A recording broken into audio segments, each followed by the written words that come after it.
Praise the lord. హల్లెలూయా. దేవుని నామానికి స్తోత్రాలు. మీ అందరికీ నా వందనాలు తెలియజేస్తున్నాను. ఈ యొక్క పునరుద్ధాన ఆరాధనకి విచ్చేసినటువంటి మీ అందరికీ ప్రేమపూర్వక వందనాలు తెలియజేస్తున్నాను. గడిచిన కాలమంతా ఆయన కృపలో భద్రపరిచి కాచి కాపాడినటువంటి గొప్ప దేవునికే వేలాది కోట్ల వందనాలు, స్తుతులు, స్తోత్రాలు చెల్లిద్దాము. హల్లెలూయా. మరి వాక్య భాగంలోనికి వెళ్ళబోయే ముందు కొద్ది నిమిషాలు ప్రార్థన చేసుకుందాము. మహాగణుడ, మహోన్నతుడ, సర్వశక్తుడైనటువంటి దేవా, నీకే వేలాది కోట్ల వందనాలు, స్తుతులు, స్తోత్రాలు చెల్లిస్తున్నాం తండ్రి. గడిచిన కాలమంతా నీ కృపలో భద్రపరిచి కాచి కాపాడి క్షేమకరమైనటువంటి స్థితిలో ఇదిగోనైనా ఈ యొక్క శ్రేష్టమైనటువంటి సమయంలో మమ్మల్ని మా కుటుంబాలని సజీవుల లెక్కలో ఉంచినటువంటి గొప్ప దేవా, నీకే వేలాది కోట్ల వందనాలు, స్తుతులు, స్తోత్రాలు చెల్లిస్తున్నాం తండ్రి. నిన్ను స్తుతించిన, నీ సత్యమును గురించి అది వివరించిన సజీవులనే కదయా తండ్రి ఆరాధించేది. ఈ దినం వరకు మమ్మల్ని సజీవుల లెక్కలో మీరు తండ్రి ప్రభా మీరు ఉంచారు కాబట్టే నేను నా తండ్రి సజీవుడైనటువంటి నిన్ను తండ్రి ప్రభా అయ్యా నేను స్తుతించగలుగుతున్నామయ్యా, ఆరాధించగలుగుతున్నాం తండ్రి. ఇటు శ్రేష్టమైనటువంటి భాగ్యాన్ని మీరు మాకు బహుమానముగా ఇచ్చినందుకు మీకే వేలాది కోట్ల వందనాలు, స్తుతులు, స్తోత్రాలు చెల్లిస్తున్నాం నాయన. ఈ యొక్క ఉదయకాల సమయంలో తండ్రి ఎంతమంది బిడ్డలైతే తండ్రి ప్రభా ఏ పరిస్థితులు గుండా తండ్రి నీ సన్నిధిలో మొరపెడుతున్నారు, అడుగుతున్నారు, గోజాడుతున్నారు తండ్రి. హృదయ రహస్యములను ఎరిగినటువంటి గొప్ప దేవుడు నీవయ్యా తండ్రి ప్రభా. జీవం కలిగినటువంటి సజీవమైనటువంటి మాటలు తండ్రి ప్రభా అయ్యా కూడి ఉన్న ప్రతి బిడ్డతో నాతో కూడా మీరే మాట్లాడి మీ నామానికి సమస్త మహిమ, ఘనత, ప్రభావములు తెలియజేస్తూ నజరుడైన యేసు అతి పుణ్య పరిశుద్ధ నామములో అడిగి వేడుకొనిచున్నాం ప్రియ పరలోకపు తండ్రి, ఆమేన్. ప్రైజ్ ది లార్డ్ అండి. దేవుని నామం పేరిట మీ అందరికీ మరొకసారి వందనాలు తెలియజేద్దాం. అందరూ కూడా క్షేమంగా ఉన్నారని దేవుని యొక్క కృప ద్వారా నేనైతే భావిస్తాను. ప్రైజ్ ది లార్డ్ అండి. హల్లెలూయా. ఈరోజు బలిపీఠం యొక్క ప్రాముఖ్యతను గురించి అయితే కనుక పరిశుద్ధాత్మ సహాయం ద్వారా తెలుసుకుందామండి. బలిపీఠం యొక్క ప్రాముఖ్యత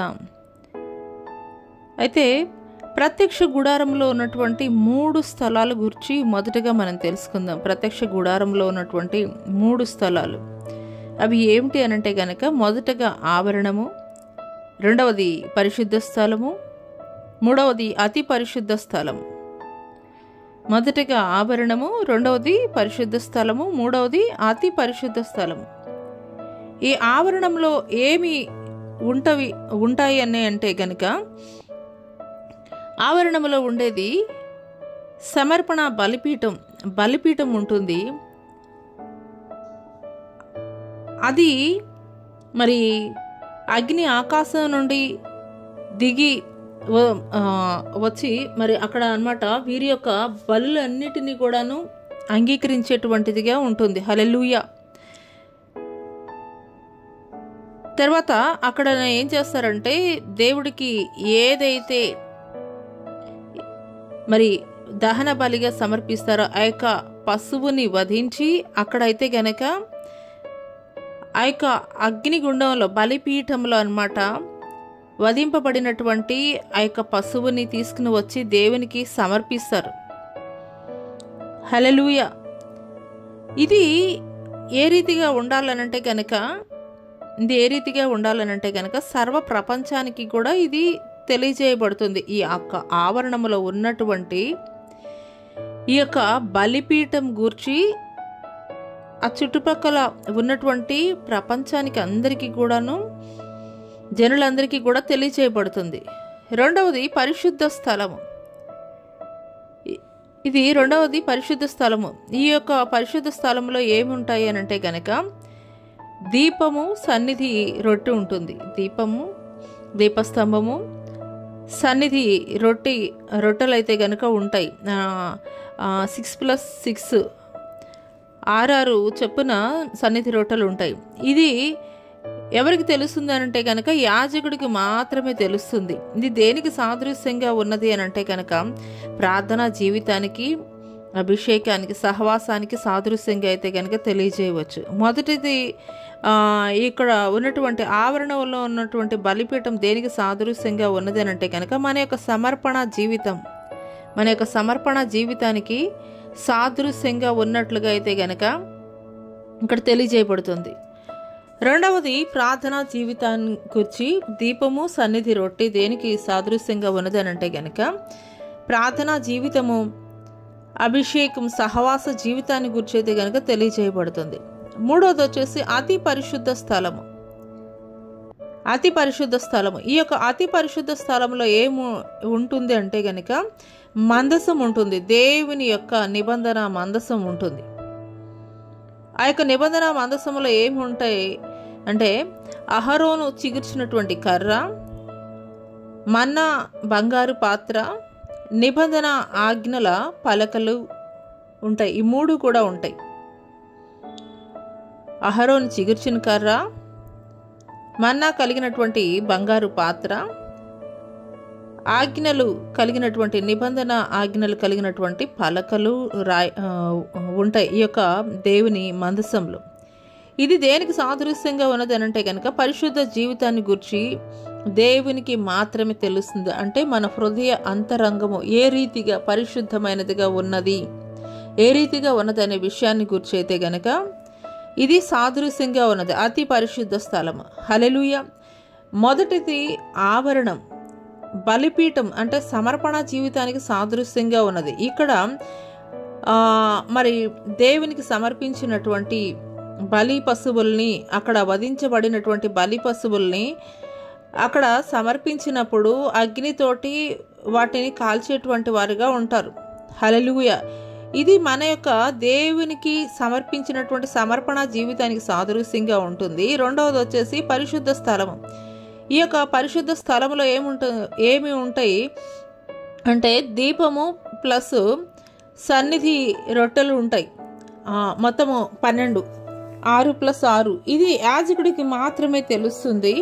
ఇది దేనికి సాదృశ్యంగా ఉన్నది అంటే కనుక మన యొక్క ప్రార్థనా జీవితము సహవాస జీవితానికి సాదృశ్యంగా ఉన్నది. మూడవది అతి పరిశుద్ధ స్థలం. ఈ యొక్క అతి పరిశుద్ధ స్థలంలో ఏముంటుందంటే దేవుని యొక్క నిబంధన మందసం ఉంటుంది. ఆ యొక్క నిబంధన మందసంలో ఏముంటాయంటే అహరోను చిగుర్చిన కర్ర, మరి మన్నా కలిగినటువంటి బంగారు పాత్ర, నిబంధన కలిగినటువంటి ఆజ్ఞల పలకలు ఉంటాయి. ఇవి దేనికి సాదృశ్యంగా ఉన్నాయంటే కనుక పరిశుద్ధ జీవితాన్ని గురించి మాత్రమే, మరి దేవునికి తెలిసేటువంటిదిగా ఉంటుంది. అంటే మన హృదయం ఏ రీతిగా ఉన్నదనే విషయము దేవునికి మాత్రమే తెలుస్తుంది. దీనికి సాదృశ్యంగా ఉన్నాయి. హల్లెలూయా. అయితే ఈ మూడిట్లో కూడా మనం మొదటగా ఈ యొక్క బలిపీఠంలో ఉన్నటువంటి మొట్టమొదట స్థలమైనటువంటి ఆవరణం గురించి ఈరోజైతే గనక మనం తెలుసుకుందాము. ఆవరణంలో ఉన్నటువంటి బలిపీఠాన్ని గురించి మనం తెలుసుకుందాం. హల్లెలూయా.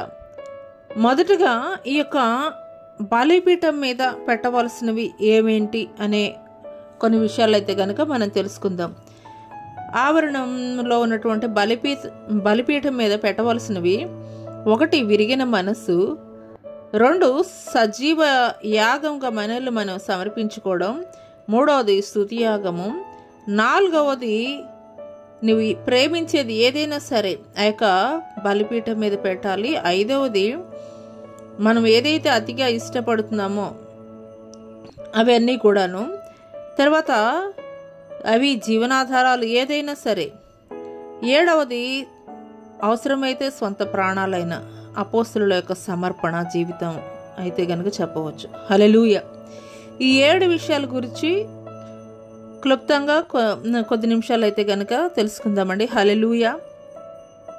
కయీను అర్పణ అంగీకరించబడలేదు, హేబేలు అర్పణ అయితే కనుక అంగీకరించబడింది. కయీను దేవునికి సమర్పించినటువంటి అర్పణని దేవుడు అంగీకరించలేదు, కానీ హేబేలు అర్పించినటువంటి అర్పణని దేవుడు అంగీకరించాడు. ఎందుకంటే శ్రేష్టమైనటువంటి బలి అర్పణగా హేబేలు సమర్పించాడు. అందుకొరకే దేవుడు హేబేలు యొక్క అర్పణని అంగీకరించాడు, కయీను యొక్క అర్పణని అంగీకరించలేదు. మరి దేవునికి అంగీకారమైనదే దేవునికి మనం అర్పించేటువంటి వారముగా ఉండాలి. అయోగ్యమైనది అర్పించేటువంటి వారముగా అయితే కనుక ఉండడానికి వీల్లేదని దేవుడు తెలియజేస్తున్నాడు. హల్లెలూయా. ఈ యొక్క బలిపీఠం మీద పెట్టవలసినవి 7 విషయాలు మనం తెలుసుకున్నాం కదండి. ఆ యొక్క 7 విషయాలు కూడా 1 by 1 మరి బ్రీఫ్గా మనం కొద్ది నిమిషాలు పరిశుద్ధాత్మ సహాయం ద్వారా తెలుసుకుందాం. మొదటిగా విరిగిన మనస్సు దేనికి సాదృశ్యంగా ఉన్నది అని అంటే కనుక దీన మనస్సుకి సాదృశ్యంగా ఉంది, దీనత్వానికి సాదృశ్యంగా ఉంది. దేవుడు మాట్లాడతారు కదా, విరిగి నలిగినటువంటి మనసే నాకు ఇష్టమైనటువంటి బలి అర్పణ అని. అదే రీతిగా పాత నిబంధన గ్రంథంలో మనం చూసుకున్నట్లయితే కనుక బలులు సమర్పించే వాళ్ళు గువ్వలను గొర్రెలను అంటే వాళ్ళ పరిస్థితికి తగిన రీతిగా అన్నమాట వాళ్ళు సమర్పించేవారు. అయితే నూతన నిబంధనకి వచ్చేసరికి దేవుడు మాట్లాడుతున్నారు, విరిగి నలిగినటువంటి మనసే నాకు ఇష్టమైనటువంటి బలి అర్పణ. హల్లెలూయా. అంటే ఫర్ ఎగ్జాంపుల్ మనలో ఉన్నటువంటి గర్వ హృదయం కానీ, కఠినమైనటువంటి హృదయం కానీ, అతిశయం కానీ, మరి ఇలాంటి మనలో ఉన్నటువంటి ఈ యొక్క అతిశయాలన్నిటినీ కూడా మనం విడిచిపెట్టేటువంటి వారముగా ఉండాలి. దేవునికి అయిష్టమైనటువంటి ప్రతి ఒక్క ఆలోచనని కూడా మనం విడిచిపెట్టే వారంగా ఉండాలి. సున్నితమైనటువంటి మనస్సు గనక మనం కలిగి లేకపోతే, అంటే మాంసం కలిగినటువంటి హృదయం గనక మనం కలిగి లేనట్లయితే గనక ఎన్ని గద్దింపులు విన్నా కానీ, ఎన్ని వాక్యాలు విన్నా కానీ మారినటువంటి వ్యక్తులు ఏ హృదయం కలిగి ఉన్నారు అనే దానికి సాదృశ్యం ఏంటంటే గనక వారు రాతి హృదయం కలిగినటువంటి వారు. హల్లెలూయా. అందుకొరకు మనం చేయవలసింది ఏంటంటే గనక, అయ్యా మాలో నుండి అనేక సార్లు దేవుని వాక్యం విన్నా కానీ, దేవుని మాటలు మరి దైవ సేవకుల నోట నుండి మాట్లాడుతున్నా కానీ, కొన్నిసార్లు దేవుని సేవకుల నుండి మాట్లాడే మాటలు మన మనసుకి గుచ్చుకుంటాయండి. దేవుడు ఏంటి దైవ సేవకులు నాతోటి డైరెక్ట్గా మాట్లాడుతున్నారు అని కొన్నిసార్లు మన మనస్సు నొచ్చుకుంటాము. అటువంటి సమయంలో మనము ఏ రీతిగా ఉండాలనంటే కనుక మాంసము కలిగినటువంటి హృదయం కలిగినటువంటి వారుగా ఉండి ఆ దైవ సేవకులు ద్వారా దేవుడు మాట్లాడుతున్నటువంటి మాటల్ని మనం స్వీకరించేటువంటి వారముగా ఉండాలి, అంగీకరించేటువంటి వారంగా ఉండాలి. దేవునికి అయిష్టమైనటువంటి ఆలోచనలు, తలంపులు, మాటలు, నడవడిక, ప్రవర్తన ప్రతి ఒక్కటి కూడా నీలో ఏదైతే కనుక లోపం ఉన్నదని దైవ సేవకుల నోట నుండి దేవుడు గద్దిస్తున్నాడో, హెచ్చరిక జారీ చేస్తున్నాడో నిశ్చయముగా నువ్వు సరిచేసుకోవాలని దేవుడు తెలియజేస్తున్నాడు. హల్లెలూయా.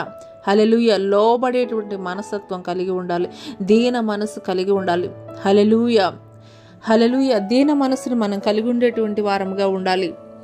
అటువంటి దీన మనసు కలిగి ఉండే వారి పట్ల దేవుడు నిశ్చయముగా వారి మీద దేవుని యొక్క కనుదృష్టి ఆయన నిలిపి ఉంచేటువంటి వాడిగా ఉంటాడు.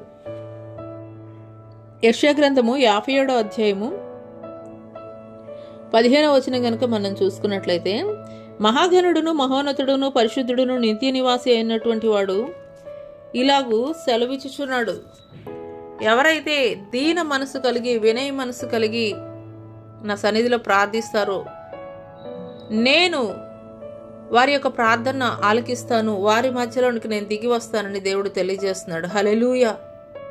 దేవుని సన్నిధిలో మనం ప్రార్థించేటప్పుడు, దేవుని యొద్దకి వచ్చేటప్పుడు ఏ రీతిగా ఉండాలంటే కనుక మనం వినయ మనసు కలిగి ఉండాలి. వినయ మనసు కలిగిన వారిని, వినయము గల వారి ప్రాణమును ఉజ్జీవింపజేయుటకును, నలిగిన వారి ప్రాణమును ఉజ్జీవింపజేయుటకును, వినయము గల వారి యొద్దకు, దీన మనసు గల వారి యొద్దను నేను నివసించుచున్నానని దేవుడు తెలియజేస్తున్నాడు. హల్లెలూయా. సాధారణంగా మనం ఏమనుకుంటామండి, మహాపరిశుద్ధుడైనటువంటి దేవుడు ఆ యొక్క పరలోక పట్టణంలోనూ నిత్య నివాసిగా ఉన్నాడు అని మనం అనుకుంటాం. నిజమే, ఆ మాట వాస్తవమే. కానీ మనం ఎప్పుడైతే వినయము కలిగినటువంటి ప్రార్థన, దీన మనసు కలిగినటువంటి ప్రార్థన, దీన మనసు కలిగి ఆయన సన్నిధిలో మనం ప్రార్థన చేస్తూ ఉంటామో అప్పుడు ఆయన అక్కడ నిలిచి ఉండలేడు. ఆ యొక్క పరలోక పట్టణంలో దిగి వచ్చేస్తాడు, మన మధ్యలోనికి దిగి వచ్చేస్తాడు. హల్లెలూయా. అందుకోసమే పరిశుద్ధాత్ముడు ఈ యొక్క ఉదయకాల సమయంలో మనకి తెలియజేస్తున్నాడు, మన యొక్క ప్రార్థనలకి జవాబు మనం పొందుకోవాలంటే, మన ప్రార్థనలు దేవుని ద్వారా అంగీకరింపబడాలంటే, మన ప్రార్థనలు దేవుడు ఆమేనని ఆయన పలకాలి అని అంటే కనుక ఒక షార్ట్ కట్ వే దేవుడు ఈరోజు చెప్తున్నాడు. ఆ ప్రార్థన ఏంటంటే, మనం చేసేటువంటి ప్రార్థన దీన మనసు కలిగి, వినయ మనసు కలిగి మనం ప్రార్థించేటువంటి వారముగా ఉండాలి. ఉన్నప్పుడు నిశ్చయముగా ఆయన యొక్క పరలోక పట్టణంలో ఉండడానికి ఇష్టపడ్డు వెంటనే మన ఎదుకు ఆయన దిగి వచ్చేస్తాడు. ఇంతవరకు నీ జీవితంలో నువ్వు ఏ విషయాల నిమిత్తం నీ జీవితంలో దేవుడు కార్యాలు జరిగించాలని నువ్వు ప్రార్థిస్తున్నప్పటికీ కూడాను జవాబు పొందుకోలేనటువంటి పరిస్థితుల్లో ఉన్నావా? అయితే దేవుడు మాట్లాడుతుండగానే ఈ రీతిగా నువ్వు అడుగు, ప్రార్థించు, వినయ మనసు కలిగి, దీనత్వం కలిగి. అతిశయం అనేది మనలో ఉండకూడదని దేవుడు మాట్లాడుతున్నారండి. హల్లెలూయా. అతిశయం అనేది మనలో ఉండడానికి వీలు లేదు. ఎందుకొరకు అనంటే కనుక అతిశయించడానికి అర్హుడు ఆయన ఒక్కడే. అతిశయించడానికి అర్హుడు ఆయన ఒక్కడే. కాబట్టి మనం ఏదో కలిగి ఉన్న దాన్ని బట్టి, లేదంటే కనుక ఇతరితర ఇంకా లోకానుసారమైనటువంటి మనం ఏది కలిగి ఉన్నా కానీ ఒక్కటే మన ప్రార్థన, ఒక్కటే మనం చేయవలసింది తగ్గింపు ప్రార్థన ఏంటంటే, నేను ఏదైతే కలిగి ఉన్నానో అది నీ దయవల్లనేనయ్యా అని మనం ఆ సత్యాన్ని మనం గ్రహించుకుని దేవుని సన్నిధిలో వినయ మనసు కలిగి, దీన మనసు కలిగి మనం ప్రార్థన చేసేటువంటి వారముగా ఉండాలి. హల్లెలూయా. అందుకొరకు ఈ యొక్క బలిపీఠము ఎక్కడ పెట్టబడింది అనంటే గనక ఆవరణంలో పెట్టబడింది. ఆవరణం అనంటే దానికి చుట్టూతా గోడలు ఏమి ఉండవు, చుట్టూతా ప్రహరీ గోడ మాత్రం ఉంటుంది. కానీ అందరికీ కనిపించే విధంగానే ఈ యొక్క ఆవరణం ఉంటుంది.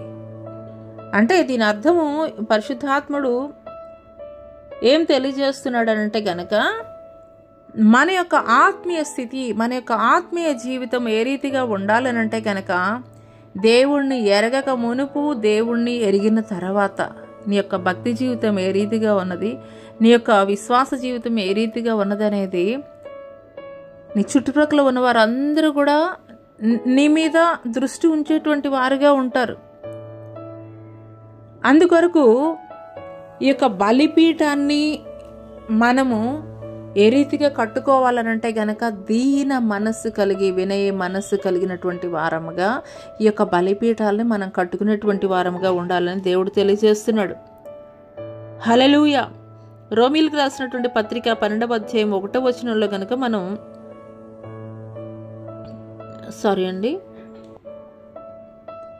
ఇక్కడ దేవుడు తెలియజేస్తున్నాడు, ఆయన మహాగణుడు, మహోన్నతుడు, సర్వశక్తుడు అనేటువంటి దేవుడై ఉండి కూడాను ఎవరైతే వినయ మనసు కలిగి, దీన మనసు కలిగి ప్రార్థన చేస్తారో వారి మధ్యలోనికి నేను దిగి వస్తానని చెప్పి దేవుడు ఈ యొక్క ఉదయకాల సమయంలో మనకి తెలియపరుస్తున్నాడు. హల్లెలూయా. హల్లెలూయా. నిశ్చయముగా మనం దీన మనసు కలిగి, వినయ మనసు కలిగి మనం ప్రార్థన చేసినప్పుడు మన ప్రార్థనని మరి నిశ్చయముగా దేవుడు ఆలకించేటువంటి వాడిగా ఉంటాడు. మరి నిశ్చయముగా దేవుడు ఆలకించేటువంటి వాడుగా ఉంటాడు. హల్లెలూయా. రెండవది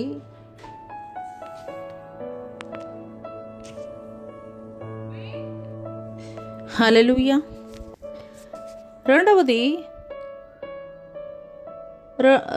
రెండవది బలిపీఠం మీద పెట్టవలసింది ఏమిటనంటే కనుక సజీవ యాగముగా మనం సమర్పించుకున్నటువంటి వారముగా ఉండాలి. సజీవ యాగముగా సమర్పించుకున్నటువంటి వారముగా ఉండాలి.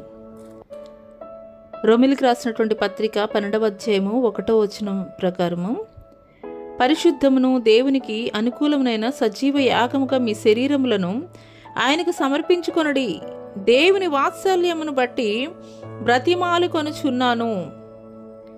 హల్లెలూయా. సజీవ యాగముగా మన శరీరాలను దేవునికి సమర్పించుకున్నటువంటి వారముగా మనం ఉండాలి. మన యొక్క ఆలోచనలు, మన యొక్క తలంపులు, మన యొక్క నోటి మాటలు, మన యొక్క ప్రవర్తన, మన యొక్క నడవడిక ప్రతి ఒక్కటి కూడా దేవునికి అనుకూలముగా ఉండాలని దేవుడు మాట్లాడుతున్నారు. హల్లెలూయా. బాప్తీసం దైవ సేవకులు బాప్తీసం నీళ్ళలో మరి ఇచ్చేటప్పుడు ఏ రీతిగా ఇస్తారండి? ఇలాగ వెళ్ళకిలా పెట్టి మరలా లేపుతారు ఆ నీళ్ళల్లో నుండి. ఎందుకొరకనంటే కనుక ఆ యొక్క పారేటి నీళ్లు ఈ లోకంలో ఉన్నటువంటి పాపాలకి సాదృశ్యంగా ఉన్నట్లయితే ఆ లోకంలో నీవు మరణించి నూతనంగా లేపబడుతున్నటువంటి నీవు ఎవరి రూపాన్ని, ఎవరి సాదృశ్యాన్ని నీవు కలిగి ఉండాలనంటే కనుక దేవుని యొక్క సాదృశ్యాన్ని నీవు కలిగి ఉండాలని దేవాది దేవుడు తెలియజేస్తున్నాడు. నూతన పరచబడేటువంటి వారముగా ఉండాలి. దేవునిలో రక్షింపబడినటువంటి నీవు ఏ రీతిగా ఉండాలనంటే కనుక నూతన పరచబడేటువంటి వారముగా ఉండాలని దేవుడు తెలియజేస్తున్నాడు. అందుకొరకు మన యొక్క ఆలోచనలు కాదు, మన యొక్క తలంపులు కాదు, మన యొక్క ఏ విధమైనటువంటి డెసిషన్స్ కూడా మనది కాదు. కానీ ప్రతి విషయంలో కూడా దేవుని సన్నిధిలో ప్రార్థించి, దేవా నీ చిత్తం తెలియజేయండి అయ్యా, నీ చిత్త ప్రకారం నేను నడుచుకుంటానయ్యా, నీ చిత్త ప్రకారం నా జీవితాన్ని మీరు నడిపించండి అయ్యా. అనేక సార్లు మనం చేసేటువంటి ప్రార్థన ఏ రీతిగా ఉంటుంది అని అంటే కనుక దేవుని సన్నిధిలో మన చిత్తం, మన హృదయంలో ఒక ఆలోచన చేసుకొని దేవుని సన్నిధిలో మనం ఈ రీతిగా ప్రార్థిస్తుంటాం. దేవా నాకు పలానా ఎగ్జామ్స్లో నాకు ఇలా ఫస్ట్ ర్యాంక్ రావాలి, లేదంటే పలానా పని నిమిత్తం నేను ప్రార్థన చేస్తున్నాను కాబట్టి నాకు అనుకూలపరిచే ఇది కాదు మన ప్రార్థన. దేవుడు తెలియజేస్తుంది ఏంటంటే ఆయన చిత్త ప్రకారం మనం జరిగించేటువంటి వారంగా ఉండాలి. మనం అడగాలండి దేవుణ్ణి, దేవా నీ చిత్తం ఏంటయ్యా, ఈ భూమి మీద పుట్టినటువంటి ప్రతి ఒక్కరి పట్ల కూడాను దేవుడు చిత్తాన్ని కలిగి ఉన్నాడండి. ప్రతి ఒక్కరి పట్ల కూడాను దేవుడు చిత్తం కలిగి ఉన్నాడు. మనం ఎరిగి ఉండాలి. ఏ రీతిగా అంటే కనుక దేవుడి యొద్ద మనం ప్రార్థించేటువంటి వారంగా ఉండాలి. దేవుని యొద్ద మనం అడిగి తెలుసుకునేటువంటి వారంగా ఉండాలి. వింటున్న మీ పట్ల, ప్రతి ఒక్కరి పట్ల ఎవరైతే వింటున్నారో, చిన్న బిడ మొదలుకొని వృద్ధాప్యంలో ఉన్నటువంటి వారి వరకు కూడాను ప్రతి ఒక్కరి పట్ల దేవుని చిత్తము ఉన్నదండి. హల్లెలూయా.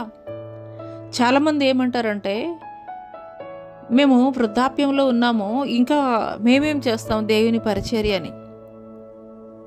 ఒక మోషే యొక్క జీవితాన్ని చూసుకున్నట్లయితే మోషేని 80 సంవత్సరాల వయసులో దేవుడు పిలుచుకున్నాడు తన పని కొరకు, తన పరిచర్య కొరకు. ఇజ్రాయేలు ప్రజల్ని కనాను ప్రాంతానికి నడిపించు నిమిత్తము 80 సంవత్సరాల వయసులో మోషేని పిలుచుకున్నాడు. హల్లెలూయా. ఇంకా యవనస్తుల దగ్గరికి వస్తే యవనస్తులు ఏం మాట్లాడతారంటే ఈ వయసులో మాకెందుకు, మేము పెద్ద వయసు అయిపోయిన తర్వాత అప్పుడు దేవుడి పరిచర్య. యేసుక్రీస్తు వారు ఎన్ని సంవత్సరాలకి ఆయన పరిచర్య చేశారండి? ఆయన 30 సంవత్సరాల వయసులో, అంటే నిండు యవ్వనంలో ఆయన పరిచర్య జరిగించారు. నిండు యవ్వనంలోనే 33.5 సంవత్సరాల వయసులోనే ఆయన మన కొరకు సిలువ మీద బలి అర్పణగా సమర్పించుకొని ఉన్నారు. హల్లెలూయా. యవనస్తులు ఎలాంటి వారంటండి? పరిశుద్ధ గ్రంథం ప్రకారం బలవంతుని చేతిలో బాణములు వంటి వారిని లేఖనం తెలియజేస్తుంది. కాబట్టి వృద్ధాప్యంలో ఉన్నటువంటి వారు మేము ఎలిజిబుల్ కాదని చెప్పడానికి లేదు. యవనస్తులు మేము ఈ టైంలోనే పరిచర్య చేయడానికి, ఇంకా మాకు టైం ఉందని వాయిదా వేయడానికి వీల్లేదు. బాలుడైనటువంటి సమూయేలుని ఆయన వాడుకున్నాడండి ఆయన పని కొరకు, ఆయన పరిచర్య కొరకు. హల్లెలూయా. నీవు ఆయనకి సమర్పించుకోగలిగితే, సంపూర్ణముగా సజీవ యాగముగా ఆయనకి నువ్వు సమర్పించుకోగలిగితే, వయసు తారతమ్యం లేదు, జెండరు వేరియేషన్ లేదు. ఆయన ఎవరినైనా కానీ ఆయన పని కొరకు, ఆయన పరిచర్య కొరకు వాడుకుంటారండి. హల్లెలూయా. మూడవది స్తుతి యాగం చెల్లించేటువంటి వారంగా ఉండాలి. హెబ్రీలకు రాసినటువంటి పత్రిక 13వ అధ్యాయము 15వ వచనం చూసుకున్నట్లయితే, హెబ్రీలకు రాసినటువంటి పత్రిక 13వ అధ్యాయం 15వ వచనం, కాబట్టి ఆయన ద్వారా మనము దేవునికి ఎల్లప్పుడూ స్తుతి యాగము చేయుదుము, అనగా ఆయన నామమును ఒప్పుకొనుచు జిహ్వ ఫలము అర్పించుదుము. హల్లెలూయా. ఆయన ఎప్పుడు స్తుతిస్తూ ఉండాలండి. ఎందుకు ఆయన పరలోక పట్టణంలో నివసించడానికి ఆయన ఇష్టపడేటువంటి వాడిగా ఉంటారు అని అంటే గనక, ఆయన అక్కడ మానక కెరూబులు సెరాబులతోటి దేవదూతలతోటి ఆయన మానక అనమాట 24/7 ఆయన కొనియాడబడుతూ ఉంటారు. ఆయనకి అక్కడ స్తుతులు చెల్లిస్తూ ఉంటారు. ఆయనకి ఇష్టమైనది ఏంటంటే కనుక స్తుతి యాగము. అందుకొరకే దేవాది దేవుణ్ణి మన జీవితాల్లో కూడా మరి 2024 సంవత్సరం క్షేమకరంగా ఆయన కృపలో మనల్ని భద్రపరిచి క్షేమకరమైనటువంటి స్థితిలో ఉంచి క్షేమంగా మరి జనవరి మాసం కూడాను ముగించుకొని 2వ మాసము 2వ పునరుద్ధాన ఆరాధనలో పాల్గొనడానికి దేవుడు కృప చూపించారు. ఎన్నో భయంకరమైనటువంటి యాక్సిడెంట్స్, ఎన్నో భయంకరమైనటువంటి ప్రతికూలమైనటువంటి పరిస్థితులు, ఎన్నో భయంకరమైనటువంటి అనారోగ్య సమస్యలు, ఎన్నో పోరాటాలు అయినప్పటికీ కూడాను ఆ పోరాటాల్లో మనకి విజయం ఇచ్చాడు. ఆ పోరాటాల్లో జయాన్ని ఇచ్చాడు. ఆ పోరాటాల్లో ధైర్యాన్ని ఇచ్చాడు. ఆ పోరాటాల్లో మనం ఏ రీతిగా ఎదుర్కోవాలో మన పక్షముగా ఉండి ఆయన మనకి పోరాటాన్ని నేర్పించినటువంటి గొప్ప దేవుడు. అందు నిమిత్తం ఆయన్ని మనం స్తుతించేటువంటి వారముగా ఉండాలి. ఏల్ షదై దేవుడిగా, యెహోవా రాఫాగా, యెహోవా షమ్మాగా, యెహోవా షాలోముగా, యెహోవా సిద్కేన్గా, ఇలాగూ ఆయనకున్నటువంటి నామాలు. హల్లెలూయా. ఆయన్ని మనం స్తుతించేటువంటి వారముగా ఉండాలి. హల్లెలూయా. 4వది, మనం ఏదైతే అత్యధికంగా ప్రేమిస్తూ ఉంటామో దాన్ని ఆ యొక్క బలిపీఠం మీద పెట్టేటువంటి వారముగా ఉండాలి. అంటే అబ్రహాము యొక్క సమర్పణ, అబ్రహాము యొక్క సమర్పణ జీవితం.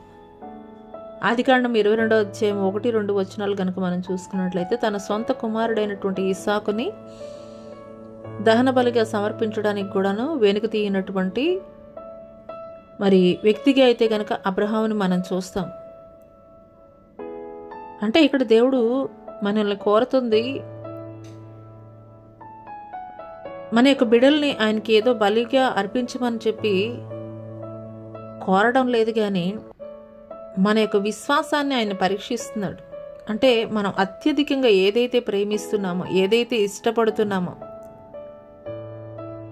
దేవుడు మాట్లాడతారు కదా, అంటే నాకంటే అత్యధికంగా ఏదైతే అంటే ఫస్ట్ ప్రయారిటీ మీరు ఇస్తున్నారో అదే ఒక విగ్రహం అని చెప్పేసి దేవుడు తెలియజేస్తున్నాడు. అందుకొరకు మనం మొదటగా మనం చేయవలసింది ఏమిటి అని అంటే కనుక, మనం అత్యధికంగా ప్రేమించేది ఏదైతే ఉన్నదో అది నీ భర్త అవని, భార్య అవని, పిల్లలు అవని, ఏదైనా సరే వాళ్ళకి ముందుగా మనం దేవుడికి ఫస్ట్ ప్రయారిటీ ఇచ్చేటువంటి వారముగా ఉండాలి. హల్లెలూయా. ఆయన మనకి ముందుగా ఉంటే, ఆయన మన ముందు పెట్టుకుంటే మనకి అపజయం అనేది లేదండి. ఆయన్ని మనకి మన జీవితంలో ముందుగా పెట్టుకున్నట్లయితే, ఆయన మన కార్యాల్లో ముందుగా పెట్టుకున్నట్లయితే, మన పనుల్లో ముందుగా పెట్టుకున్నట్లయితే, మనం నడిచే ప్రతి నడత, ప్రతి పని, ప్రతి ఆలోచన దేవుడు విజయవంతంగా మార్చబోతున్నాడు. హల్లెలూయా. అందుకోసమే దేవాది దేవుడు తెలియజేస్తున్నాడు, అబ్రహాం యొక్క సమర్పణని మనం కూడా కలిగి ఉండాలి. అబ్రహాం యొక్క సమర్పణని కలిగి ఉండాలి. చాలాసార్లు మరి కొంతమంది చెప్పేది ఏంటంటే, వాళ్ళ పరిస్థితులు బాగోలేనటువంటి క్రమంలో దేవుని సన్నిధికి క్రమంగా వచ్చేటువంటి వారుగా ఉంటారు. అదే దేవుడు బ్లెస్ చేసి ఒక మంచి పొజిషన్లో ఉన్నప్పుడు మరి మందిరానికి కూడా రావడానికి టైం ఉండదు. అటువంటి టైంలో మరి దైవ సేవకులు అడిగారు అనుకోండి, ఏం చెప్తారు? ఆదివారం రోజునే మాకు మంచి బిజినెస్ సాగుతుంది, ఆదివారం రోజునే మాకు పనులు ఉంటున్నాయి, ఆదివారం రోజునే మాకు మరి లాభంగా ఉంటుందని, ఇలాగూ అనేక రకాలైనటువంటి కారణాలు చెప్పేటువంటి వారిగా ఉంటారు. అందుకొరకే దేవుడు మాట్లాడుతున్నారు, నువ్వు అత్యధికంగా ఏదైతే ప్రేమిస్తున్నావో దాన్ని పక్కన పెట్టేసి దేవునికి ఫస్ట్ ప్రయారిటీ ఇవ్వాలని దేవుడు తెలియజేస్తున్నాడు. దేవునికి సమర్పించేయాలి, దేవుని కొరకు సమర్పించాలి. నీ స్థితిగతులు మరి బాలైనటువంటి పరిస్థితుల్లో దేవుని సన్నిధిలో ఎంత క్రమంగా దేవుడి సన్నిధిలో ప్రార్థన చేసావో, అంగలార్చావో, కన్నీరు కార్చావో, సంఘమంతా నీ కొరకు ఎంతగా ప్రార్థించారో. కానీ దేవుడు నిన్ను బ్లెస్ చేసిన తర్వాత అదే విధమైనటువంటి విశ్వాసాన్ని, అదే విధమైనటువంటి భయభక్తుల్ని, అదే విధమైనటువంటి భక్తి జీవితాన్ని నీవు దేవుని ఎదుట కనబరచగలుగుతున్నావా? అపోస్తలుడైనటువంటి పౌలు గారు మాట్లాడతారు, నాకు ఏదైతే లాభసాటిగా ఉన్నాయో అవన్నీ కూడాను, సమస్తాన్ని కూడా నేను పెంటగా ఎంచుకున్నానని మాట్లాడతారు. హల్లెలూయా. దేవుని కొరకు ఆ దినము మనకి డైలీ మనం సంపాదించే దానికంటే కూడా అత్యధికంగా రావచ్చు. బట్ నువ్వు ఆ అధికముగా వచ్చేదాన్ని కూడా నువ్వు వదిలి దేవుని సన్నిధిలో నువ్వు గడుపుతున్నట్లయితే కనుక దేవుడు నిన్ను మరింతగా బ్లెస్ చేస్తాడు. హల్లెలూయా. దావీదు చేసినటువంటి క్రమమైనటువంటి భక్తి, దినమునకు 7 మార్లు ఆయన స్తుతించేవాడు. దినమునకు 3 సార్లు ఆయన ఆరాధించేవాడు, దేవుణ్ణి ప్రార్థించేవాడు. అందుకోసమే గొర్రెల కాపులో ఉన్నటువంటి, గొర్రెల దొడ్డిలో ఉన్నటువంటి దావీదుని ఇజ్రాయేలుకి రాజుగా మార్చాడు. రాజుగా చేసిన తర్వాత నేను బిజీ అయిపోయానని చెప్పి ఆయన అనలేదు, కానీ రాజు అయిన తర్వాత ఇంకా శ్రద్ధగా భక్తి చేయడం స్టార్ట్ చేశాడు. అందుకోసమే రాజు తర్వాత చక్రవర్తి స్థానంలో దేవుడు నిలబెట్టాడు. హల్లెలూయా. మన జీవితాల్లో కూడాను మన పితరులు ఏ రీతిగా వారిని అధికంగా దేవుడు హెచ్చించినప్పటికీ కూడాను దేవుని పట్ల కృతజ్ఞత కలిగి ఏ రీతిగా మొదటి స్థానము దేవునికి ఇచ్చారో, దేవుని మందసం తీసుకుని వస్తున్నప్పుడు దావీదు రాజు అనేటువంటి విషయాన్ని కూడా మర్చిపోయి ఆయన గంతులు వేస్తూ ఆనందిస్తూ ఆయన నాట్యం చేసుకుంటూ దేవుని మందసం ఎదుట నడిచాడంట. హల్లెలూయా. దేవుని సన్నిధిలో మన యొక్క క్యాపబిలిటీస్ కాదండి, మన యొక్క కెపాసిటీ కాదు, మన యొక్క హోదా కాదు, ఏది కాదు, అవన్నీ సమస్తం తీసి పక్కన పెట్టేయాలి. ఆయనకి ఫస్ట్ ప్రయారిటీ ఇచ్చేటువంటి వారముగా ఉన్నప్పుడు దేవుడు అంతకంతకి 30 అంతలు 60 అంతలు 100 అంతలుగా దేవుడు నిన్ను ఫలింపజేయబోతున్నాడు. హల్లెలూయా. ఆ తర్వాత 5వది మోషే యొక్క సమర్పణ జీవితాన్ని గురించి మనం చూద్దామండి. ఒకసారి హెబ్రీలకు రాసినటువంటి పత్రిక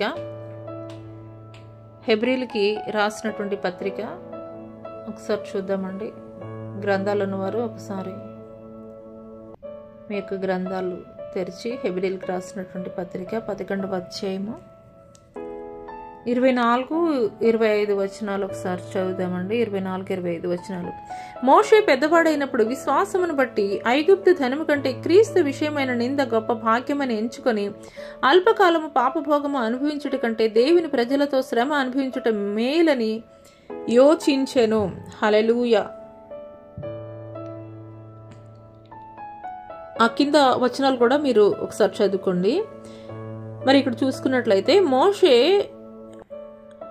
మరి మొదటగా ఫరో యొక్క కుమారుడిగా పిలువబడ్డాడు.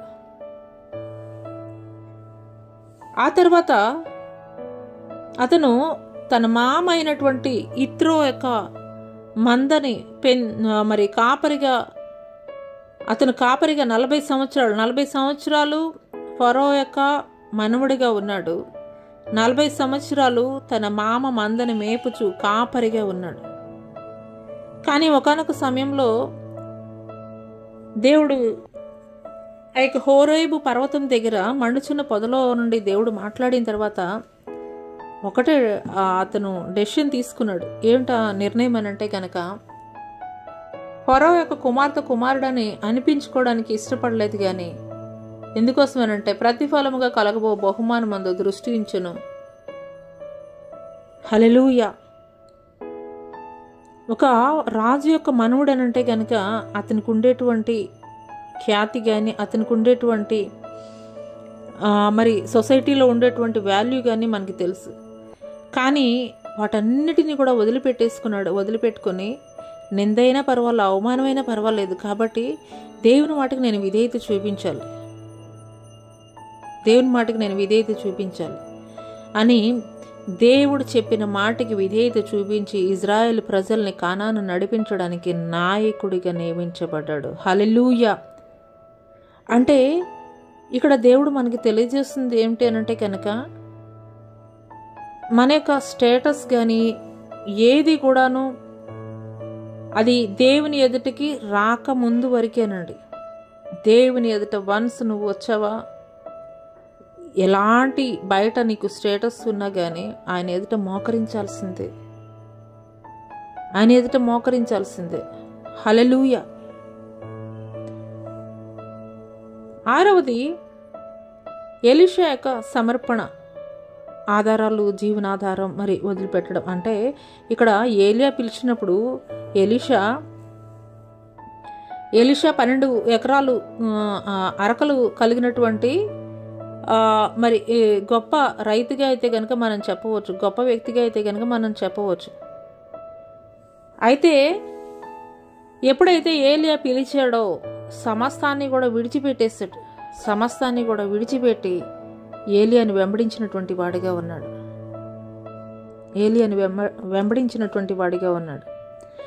ఏలియా ఎక్కడికి వెళ్తే అక్కడ ఏలియా వెంట ఈ యొక్క ఎలీషా ఉన్నట్లుగా పరిశుద్ధ గ్రంథంలో మనం చూస్తాం.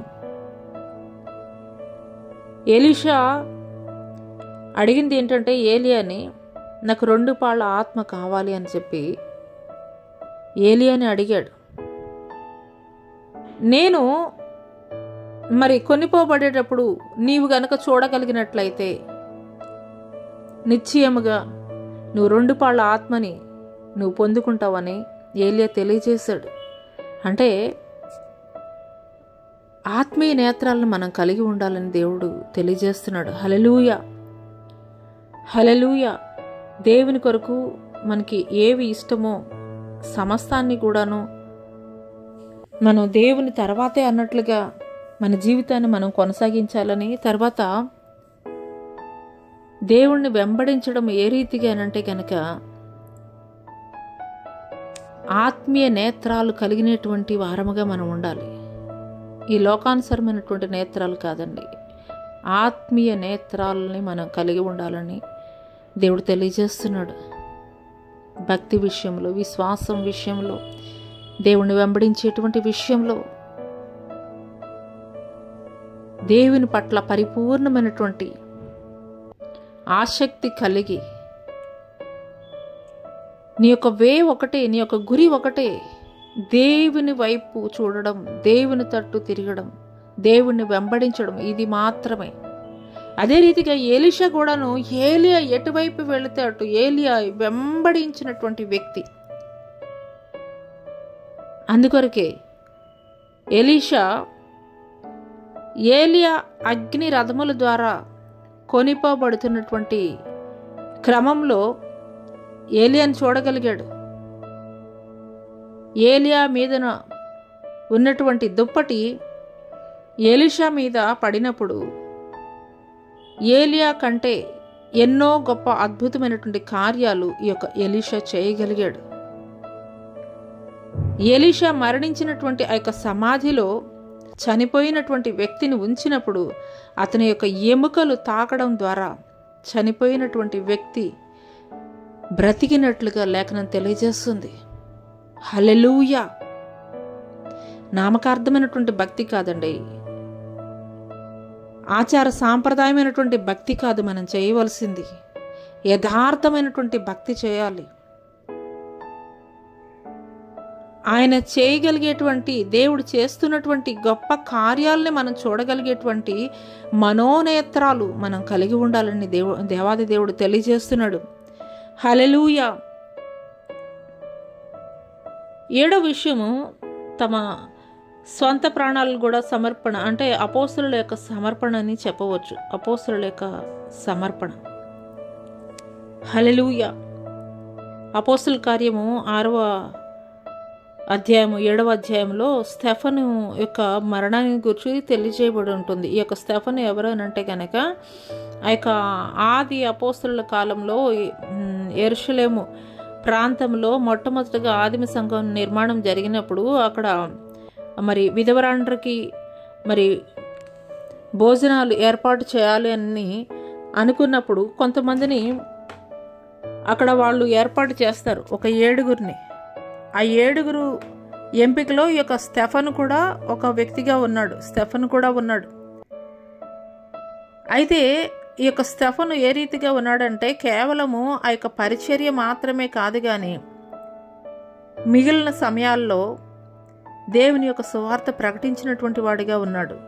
దేవుని నామం పేరట అనేకమైనటువంటి అద్భుత కార్యాలు, ఆశ్చర్య కార్యాలు,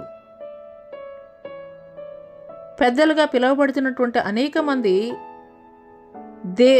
దేవుని యొక్క సువార్త ప్రకటించున్నటువంటి ఈ యొక్క స్టెఫను సువార్తకి వ్యతిరేకంగా ఉన్నప్పటికీ కూడాను వారితోటి వాదించినటువంటి గొప్ప వ్యక్తిగా ఉన్నటువంటి వాడిగా ఉన్నాడు.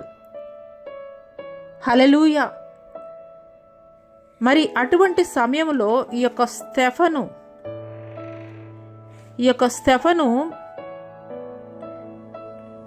దేవుని యొక్క సువార్త ప్రకటించుచున్నటువంటి సమయంలో, దేవుని యొక్క సువార్తని ప్రకటించున్నటువంటి సమయంలో స్టెఫన్ని రాళ్లతోటి కొట్టి చంపినట్లుగా అయితే గనక అపోస్తలుల కార్యంలో రాయబడి ఉంటుంది. హల్లెలూయా.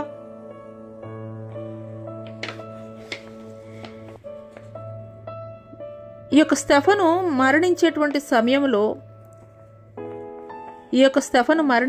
సమయంలో దేవుని యొక్క కుడి పార్శ్వమున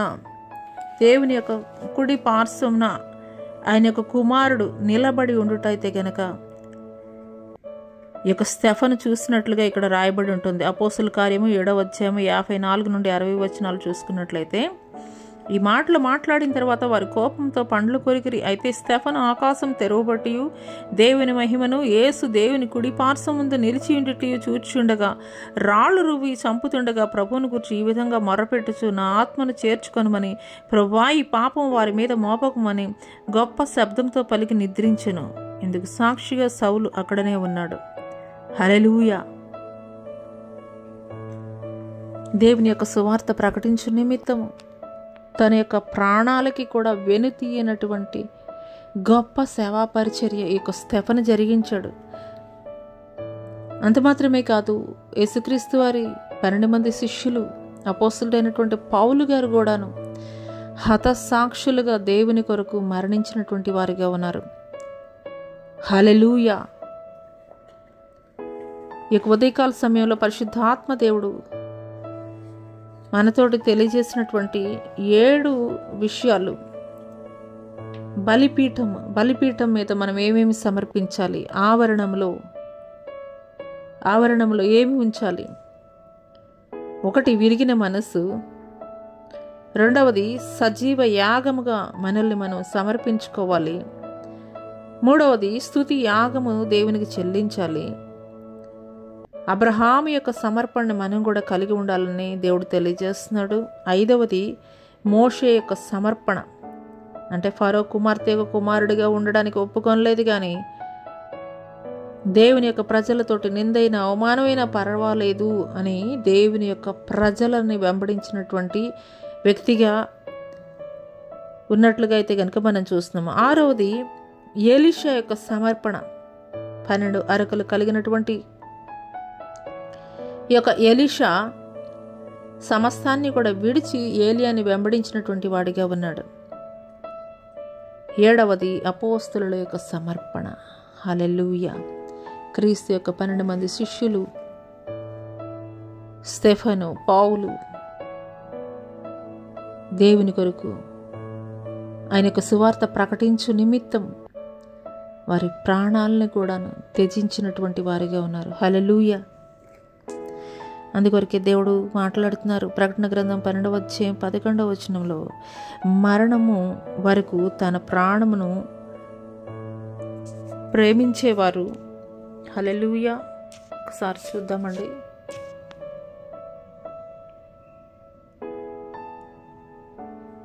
ప్రకటన గ్రంథం 12వ అధ్యాయము, ప్రకటన గ్రంథం 12వ అధ్యాయము 11వ వచనం.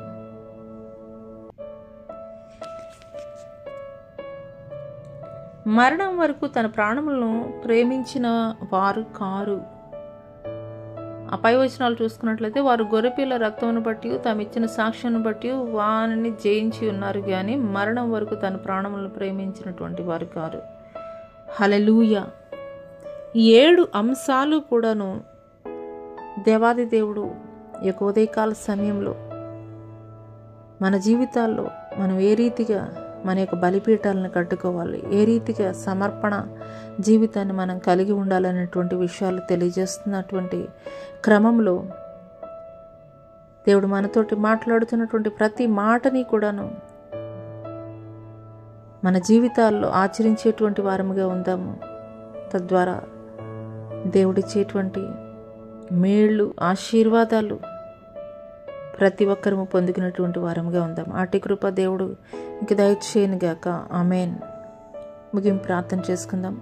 మహాగణుడ, మహోన్నతుడ, సర్వశక్తుడైనటువంటి దేవా, నీకే వేలాది కోట్ల వందనాలు, స్తుతులు, స్తోత్రాలు చెల్లిస్తున్నాం తండ్రి. గడిచిన కాలం అంతా నీ కృపలో భద్రపరిచి కాచి కాపాడిన దేవా, నీకే స్తుతులు, స్తోత్రాలు నైనా నా తండ్రి. ఇదిగోనైనా ఈ యొక్క ఉదయకాల సమయంలో తండ్రి ప్రభా, బలిపీఠాన్ని గురించి మీరు మాకు తెలియజేశారయ్యా.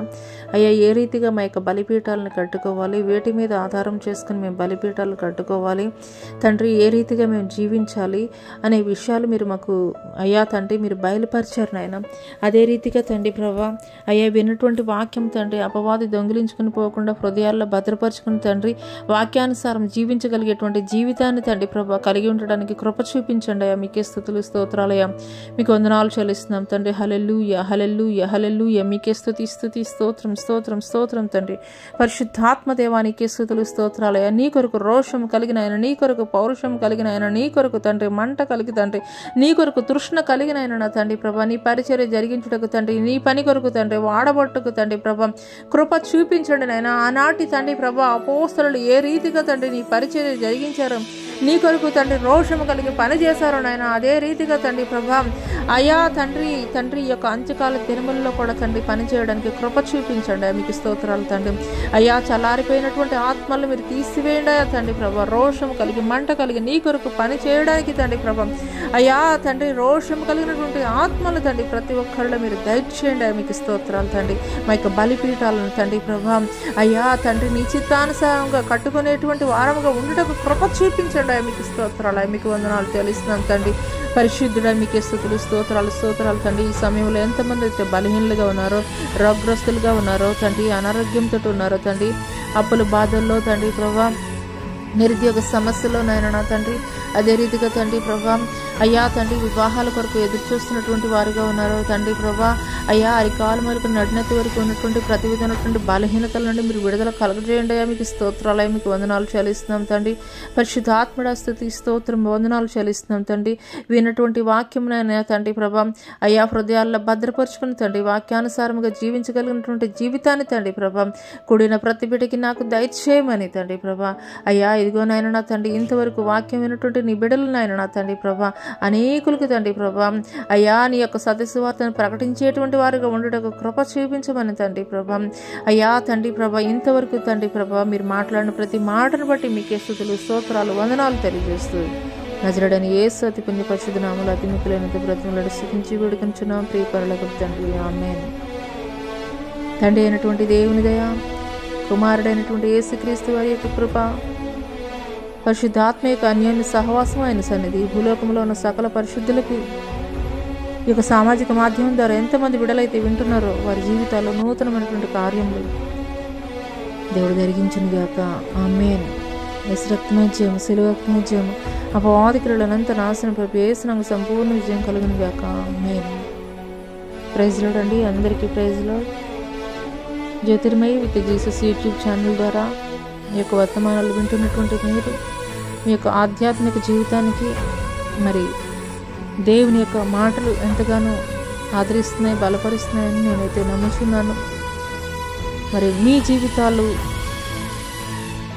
మరి ఎంతగానో ఆదరించినటువంటి దేవుడు అనేక మంది జీవితాల్లో కూడాను ఆదరించబడాలంటే, అనేకులకు ఈ యొక్క వర్తమానాన్ని షేర్ చేయండి. అనేకులు ఆశీర్వదింపబడాలని మీ యొక్క ప్రార్థనలో జ్ఞాపకం చేసుకోండి. తద్వారా ఈ యొక్క వారమంతట్లో మీ యొక్క పనులు, ప్రయత్నాలు, అన్ని విషయాల్లో కూడా దేవాది దేవుడు మీకు తోడై ఉండి ఆయన యొక్క కృప మీ మీద, మీ కుటుంబాల మీద పరిపూర్ణంగా దయచేయనుగాక. ఆమేన్.